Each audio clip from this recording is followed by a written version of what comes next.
But the growing length of bark held. Rincewind began to congratulate himself until, looking up, he saw what he had hitherto not noticed. There was the largest hornet's nest he had ever seen, hanging right in his path. His eyes shut tightly. "Why the troll?" he asked himself. "Everything else is just my usual luck. But why the troll? What the hell is going on?" Click. It may have been a twig snapping, except that the sound appeared to be inside Rincewind's head. Click, click, and a breeze that failed to set a single leaf a-tremble. The hornet's nest was ripped from the branch as the strip passed by. It shot past the wizard's head, and he watched it grow smaller as it plummeted towards the circle of upturned muzzles. The circle suddenly closed. The circle suddenly expanded. The concerted yelp of pain as the pack fought to escape the furious cloud echoed among the trees. Rincewind grinned inanely. Rincewind's elbow nudged something. It was the tree trunk. The strip had carried him right to the end of the branch. But there were no other branches. The smooth bark beside him offered no handholds. It offered hands, though. Two were even now thrusting through the mossy bark beside him. Slim hands, green as young leaves. Then a shapely arm followed. And then the Hamadryad leaned right out and grasped the astonished wizard firmly, and with that vegetable strength that can send roots questing into rock, drew him into the tree. The solid bark parted like a mist, closed like a clam. Death watched impassively. He glanced at the cloud of mayflies that were dancing their joyful zigzags near his skull. He snapped his fingers. The insects fell out of the air, but somehow it wasn't quite the same.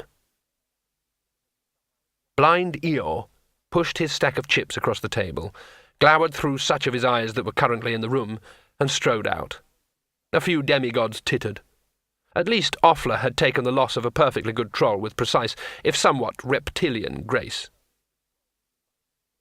The lady's last opponent shifted his seat until he faced her across the board.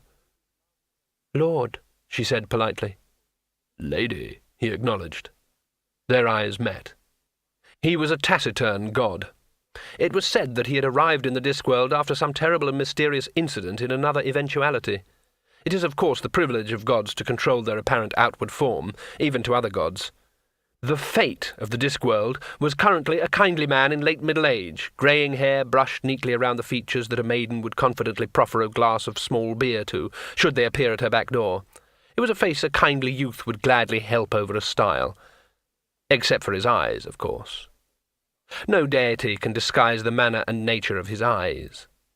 The nature of the two eyes of the fate of the Discworld was this, that while at a mere glance they were simply dark, a closer look would reveal, too late, that they were but holes, opening onto a blackness so remote, so deep, that the watcher would feel himself inexorably drawn into the twin pools of infinite night and their terrible, wheeling stars.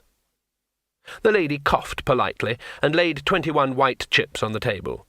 Then from her robe she took another chip, silvery and translucent and twice the size of the others. The soul of a true hero always finds a better rate of exchange and is valued highly by the gods. Fate raised an eyebrow. "And no cheating, lady," he said. "But who could cheat fate?" she asked. He shrugged. "No one, yet everyone tries." "And yet again, I believe I felt you giving me a little assistance against the others?" "But of course, so that the end game could be the sweeter, lady. And now—" He reached into his gaming box and brought forth a piece, setting it down on the board with a satisfied air. The watching deities gave a collective sigh. Even the lady was momentarily taken aback. It was certainly ugly. The carving was uncertain, as if the craftsman's hands were shaking in horror of the thing taking shape under his reluctant fingers. It seemed to be all suckers and tentacles. And mandibles, the lady observed. And one great eye. "I thought such as he died out at the beginning of time," she said.